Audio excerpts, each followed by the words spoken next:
An hour and 40 minutes. That's how long they made him wait before everything changed. The story begins on a bright morning in the city of Brooksville. The kind of morning where the world feels busy and confident. People rushed along the sidewalks in suits, their coffees steaming, their phones glued to their hands. Inside the glass doors of Silvergate Financial, the hum of business filled the air, quiet conversations, the rhythmic tapping of keyboards, and the faint sound of classical music playing through hidden speakers. Caleb Morris stepped through those glass doors with calm assurance. His shoes clicked against the marble floor as he adjusted his navy blazer and glanced around the spotless lobby. He wasn't nervous. Not anymore. Years of building a successful logistics company from nothing had taught him how to walk into any room like he belonged there. He had earned that right, but that morning, he would learn that some people still refused to see it. Caleb had an appointment set for 10:30 a.m. sharp with the bank's regional manager, Evelyn Carter. It wasn't just another business meeting. This was the final approval for a major expansion loan, one that would double his company's reach. Everything was in order. His documents, his credit, his reputation. He'd done this before many times. So when the receptionist, a woman named Claire, looked up from her computer with a polite but distant smile, he simply nodded. "Good morning. Caleb Morris. I have a meeting with Evelyn Carter at 10:30. She typed something, glanced at the screen, then back at him. "You're on the schedule. Have a seat. She'll be with you shortly." Her words were professional. Her tone wasn't rude. But there was something else there. Something colder. Something that said, "Don't expect too much." Caleb smiled politely and took a seat near the large windows where sunlight cut through the blinds in golden strips. He placed his briefcase beside him, checked his watch, 10:20, and exhaled slowly. He liked being early. It was part of who he was. Minutes slipped by. 10:30 came and went. 11 o'clock. At first, he brushed it off. Banks ran late sometimes. People got busy. It happened. But then a man in a gray suit walked in, greeted Claire warmly, and within 5 minutes was escorted past the frosted glass doors into the executive wing. Caleb didn't think much of it until it happened again. A woman in her mid-30s, carrying a designer purse and laughing softly into her phone, approached the desk. She didn't have an appointment, Caleb knew because she never even gave her name. Yet she too was whisked away by a young associate. Claire's tone had changed when she spoke to her, lighter, almost cheerful. It was a tone Caleb hadn't heard directed at him. By 11:15, Caleb was still waiting. He leaned back, tapping a finger against the armrest. A calm rhythm, but one laced with thought. The kind that says, "I see what's happening and I'm deciding how I want to handle it." Another man entered. Younger, mid-20s, clearly nervous. He checked in, said something about a meeting with a junior loan officer, and within minutes was escorted to the back. Caleb's meeting was with a regional manager, a much higher position, yet no one had come for him. He looked around the lobby. Everyone who had arrived after him had been attended to. He was the only one left waiting. That quiet realization settled over him like a shadow. He rose from his chair and walked back to the desk. "Excuse me," he said evenly. "Can you confirm that Ms. Carter knows I'm here?" Claire sighed softly, as if she'd been interrupted from something important. "She's aware. She's finishing up another client. Do you know how much longer it might be?" She shrugged, eyes already back on her screen. "It shouldn't be long." Caleb studied her face. Not a flicker of sincerity. No real apology. No sense of urgency. Just dismissal hidden under polite words. As he turned to go back to his seat, the door opened again. A woman stepped in, tall, confident, wearing an ivory suit and expensive jewelry. Claire's entire demeanor shifted. She straightened, smiled brightly, and greeted her like an old friend. "Good morning, Mrs. Ellison," Claire said warmly. "I'll let the team know you've arrived." Within moments, a banker appeared to escort her to the executive offices. No waiting. No questions. No delay. Caleb stood still for a moment watching. Then he asked quietly, "So do appointments matter here? Or is it just based on who you prefer?" Claire's smile faded. "I told you, sir, Ms. Carter will be with you soon." That word again. Soon. Meaningless. Empty.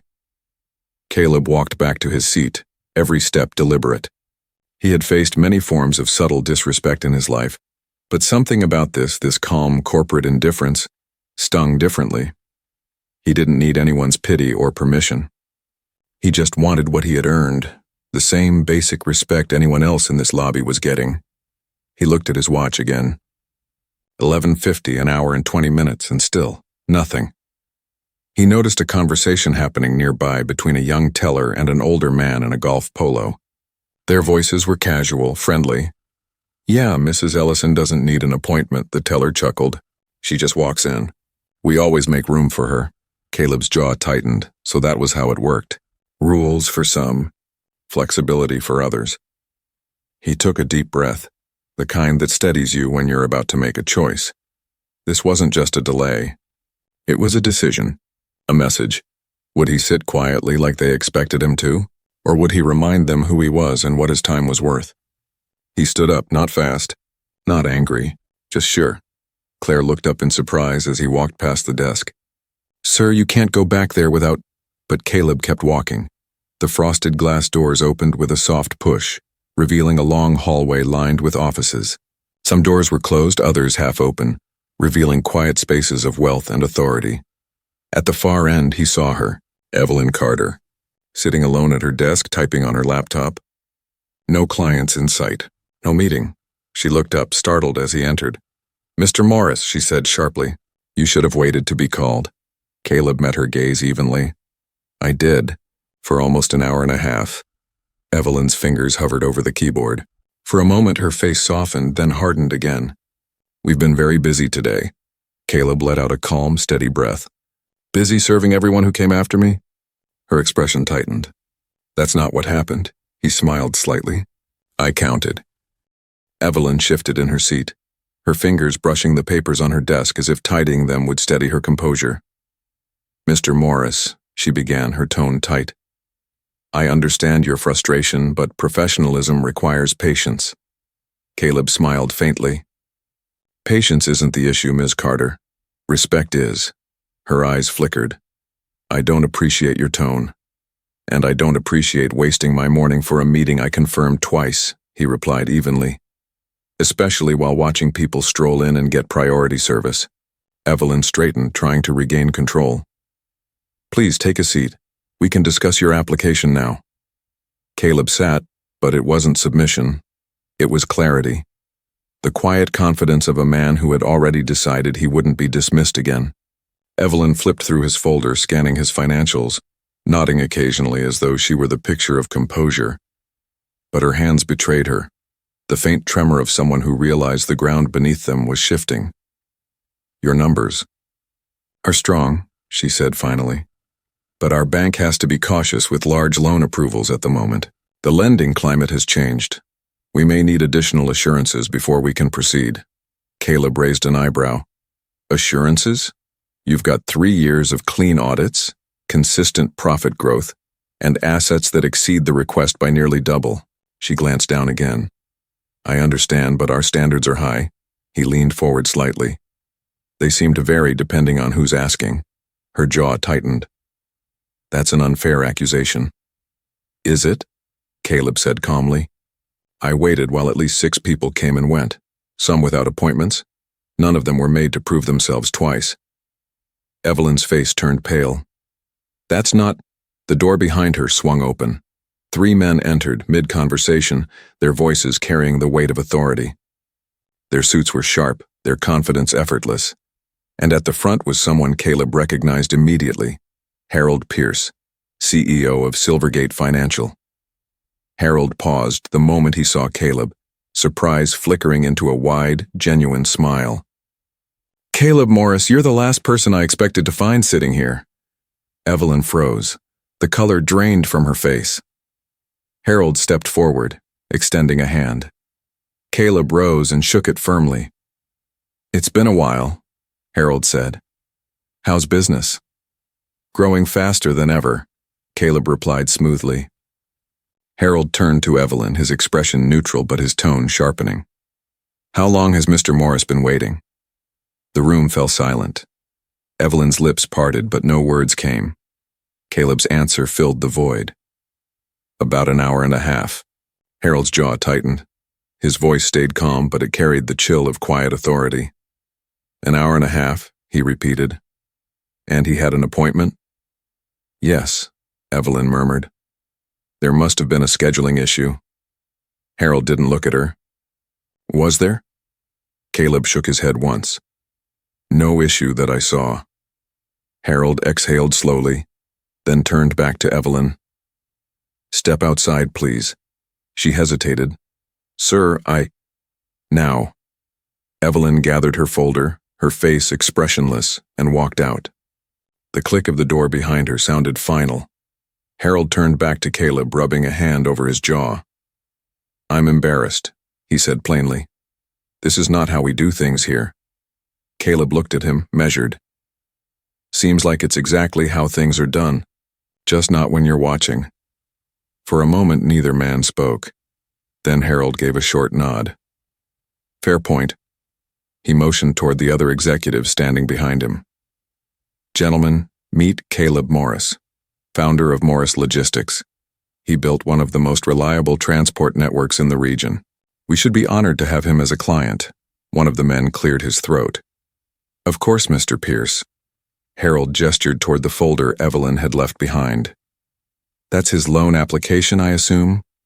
Caleb nodded. I'd appreciate a fair review of it. Harold flipped it open, scanning the first few pages. Within seconds, his brows lifted. This is one of the cleanest portfolios I've seen this quarter. He closed it with a firm pat. Fast-track this. I want approval by the end of the day. Caleb watched him silently, the edge of disbelief flickering through his calm. Just like that? Harold met his gaze. You should have had it 2 hours ago. I'm fixing the mistake. Caleb nodded slowly. A mistake can be fixed. But what caused it? That's what concerns me. Harold's smile faded. He understood exactly what Caleb meant. We'll address it, he said quietly. You have my word. Caleb picked up his briefcase. I'll hold you to that. As he turned toward the door, Harold called after him. Caleb, don't let this experience reflect on all of us. Caleb paused at the threshold, glancing back with calm steadiness. That's the thing, Harold. It already does. He left the office without another word. Out in the lobby, the air felt different now. Claire glanced up from her desk, her face suddenly unsure. She didn't greet him this time. She didn't have to. The silence between them said everything. Caleb walked past her, the sound of his steps echoing across the marble. When the glass doors slid open, the sunlight hit him like a breath of freedom. Outside, the city moved as if nothing had happened. Cars hummed by. People laughed into phones. But inside that building, something had shifted, a quiet reckoning that couldn't be undone. As Caleb walked toward his car, his phone buzzed. A new email. Loan approved. He smiled, not out of relief, but out of certainty. Because respect isn't given. It's claimed. And sometimes, it takes walking through the door yourself to remind them why you deserve to be there. As Caleb slid into the driver's seat, the quiet hum of the city faded behind the sound of his own thoughts. He didn't start the car right away. He just sat there, hands resting on the steering wheel, eyes fixed on the gleaming front of Silvergate Financial through the windshield. For a long moment, he said nothing.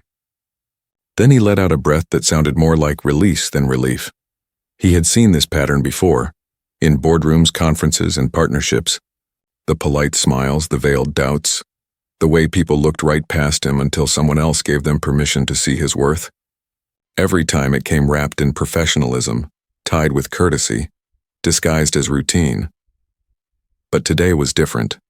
Today the disguise slipped. He thought of Claire's flat tone, Evelyn's tight smile, and how easily the energy shifted the second Harold Pierce walked in. The same people who wouldn't even look up from their keyboards were suddenly on alert, careful, respectful. All it took was one man with power to walk in for everyone to remember their manners. Caleb shook his head. Funny how that works, he muttered under his breath. He turned the key and the engine came to life with a low growl. The rhythmic pulse of the air conditioning filled the silence as he pulled onto the street. The city outside rolled past. Storefronts, cafes, bus stops. But his mind was somewhere else entirely. He thought about the younger version of himself, sitting in that same kind of lobby years ago. Back then, he didn't speak up. He told himself to be patient, to wait, to stay polite. He had believed that excellence alone would open every door, but experience had taught him that silence rarely changed anything. Today, he didn't wait for permission. He walked through the door. At a red light, he reached for his phone. A dozen unread messages blinked on the screen. Clients, suppliers, and one from his operations manager, Lisa. She'd been anxious about the loan approval. He opened her message. Any news yet? He typed back, approved. But it's bigger than that. I'll explain later. He slipped the phone back into his jacket pocket and drove on. When he reached his office, the familiar hum of machinery and chatter filled the air. Employees nodded as he passed, their greetings casual but respectful. They didn't know what had just happened. But Caleb did. He walked straight to his office, set his briefcase down, and stared out the window. The skyline stretched across the horizon, a symbol of ambition and contradiction, where success was celebrated but equality was negotiable. He thought again of Harold's words. Don't let this reflect on all of us. But how could it not? The problem wasn't Harold. It was the system that made people like Evelyn and Claire feel comfortable acting that way, confident that no one would notice or call it out. Caleb smiled faintly. Well, he murmured, someone just did. He sat down, opened his laptop, and began typing. Not an email, not a complaint, something else entirely. He started drafting a letter addressed to business owners, entrepreneurs, and anyone who'd ever felt dismissed before being heard. A message about self-worth and accountability, about the silent biases that hide behind polished professionalism, about the moments when doing nothing costs more than speaking up. The words came easily, like they had been waiting for this day to be written. Every time we let someone else decide our value, we teach them to keep doing it. Every time we stay silent, we make their comfort more important than our dignity. That ends when we stop asking to be seen. He paused, then added, sometimes, you have to walk through the door they keep closed, not to prove you belong there, but to remind them the door was never theirs to control. When he finished, he leaned back in his chair and reread the words. There was no anger in them, just truth. For the first time that day, he felt at peace. The knock on the door pulled him back. It was Lisa holding a folder. Just heard from Silvergate, she said.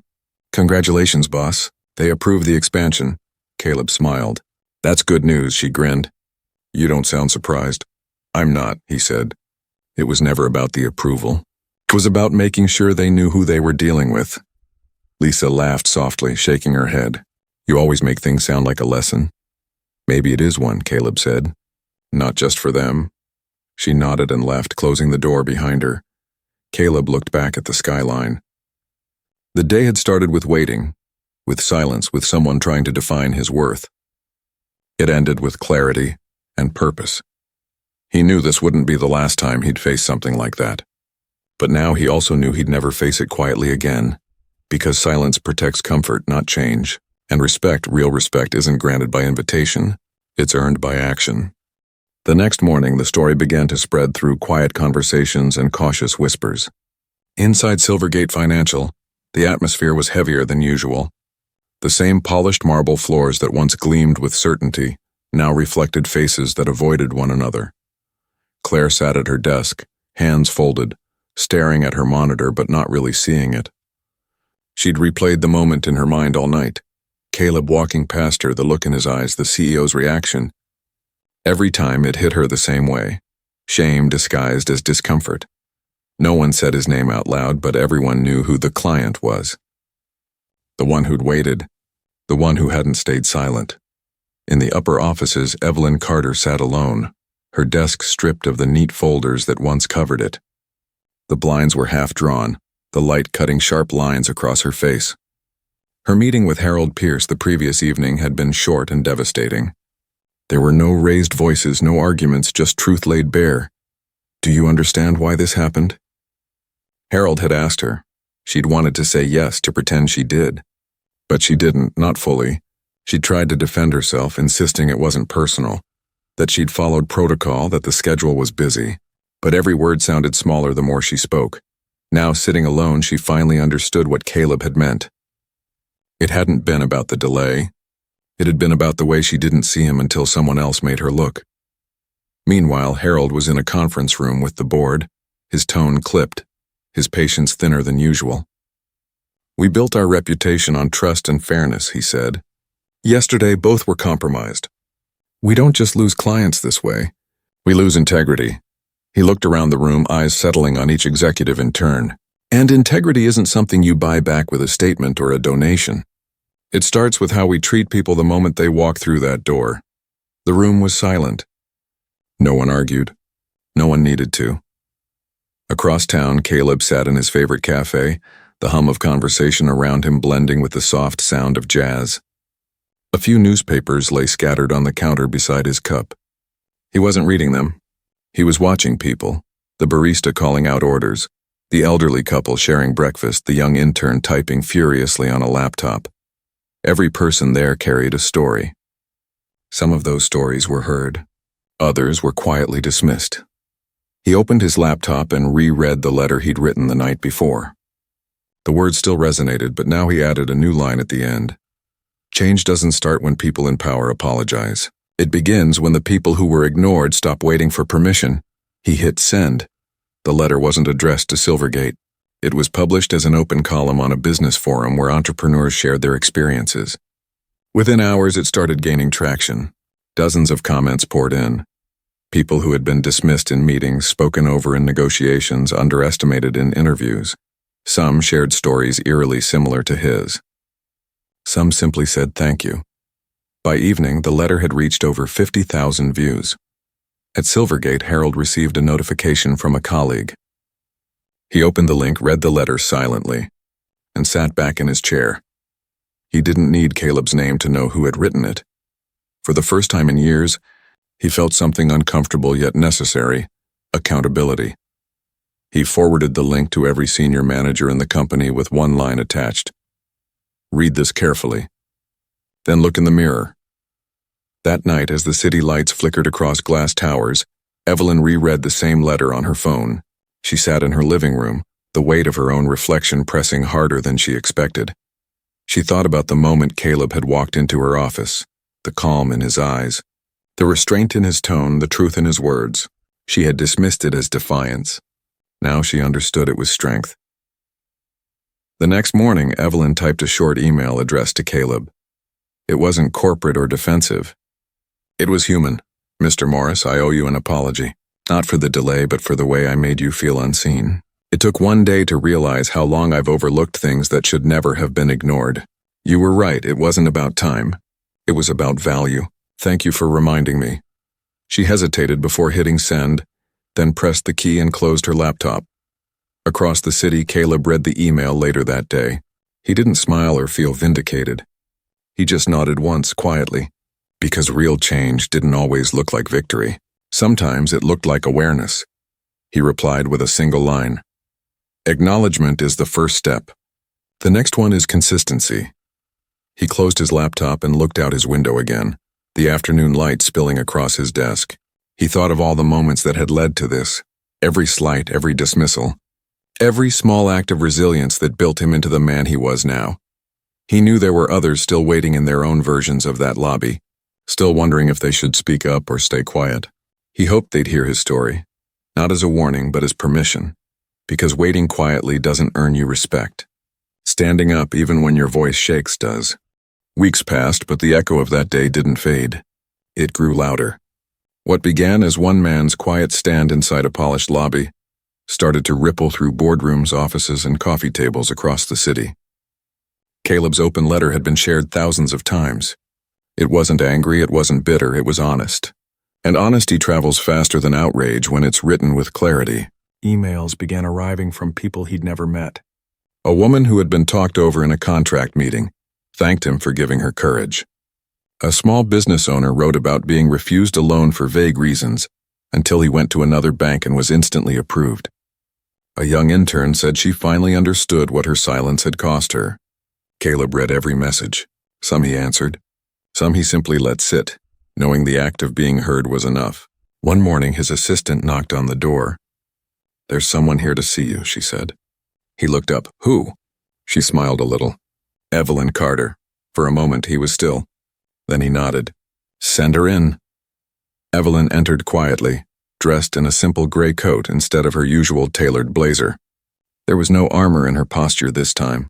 She carried no folder, no pretense of authority. Mr. Morris, she said softly. Miss Carter, he replied. I came to thank you, she said, taking a steady breath. You didn't just make me face what happened that day. You made me see what I'd stopped noticing long before. I thought fairness was automatic if you followed the rules. But I realize now that fairness isn't a policy. It's a choice you make every day. Caleb studied her quietly.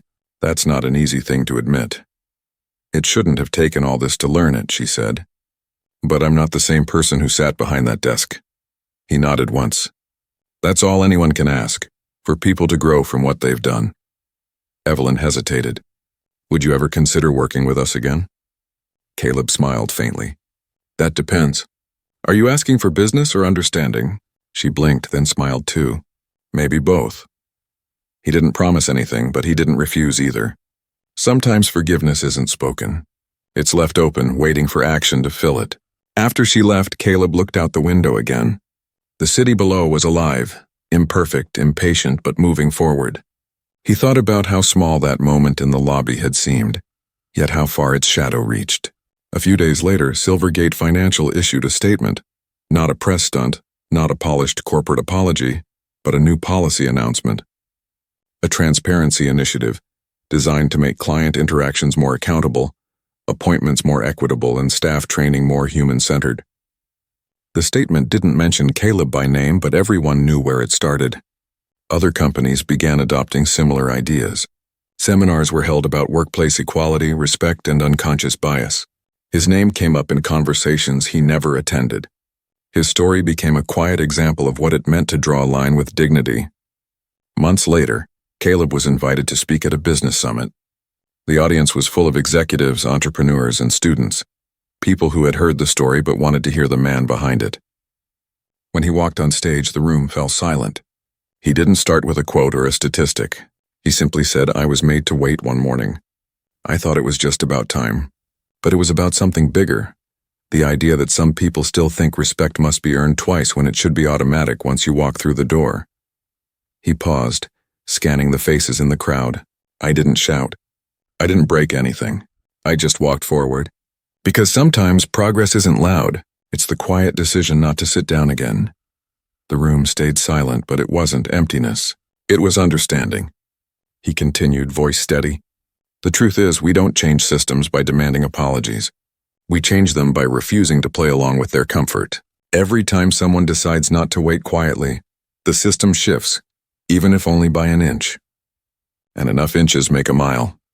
A faint ripple of applause started, growing into a steady wave. Caleb didn't raise his hand to quiet them. He just smiled.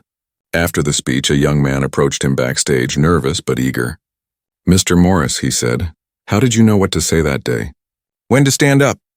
Caleb thought for a long moment. I didn't, he said. I just knew what silence would cost if I didn't. That evening, he drove home as the city lights glowed like constellations reflected on glass. When he reached his building, he parked, stepped out, and looked up at the skyline one more time. He thought of all the people still waiting somewhere, in lobbies, meetings, interviews, wondering if their turn would ever come. And he hoped that when they reached that moment of choice, they'd remember his story not as a warning but as a reminder that patience is not submission, that calm is not weakness, and that sometimes the most powerful thing you can do is stand, speak, and keep walking forward, because respect isn't about how long you wait. It's about refusing to be forgotten while you do. And on that quiet evening, beneath a city full of light, Caleb Morris knew one truth more clearly than ever. Some doors aren't opened by permission. They open when you decide to walk through them.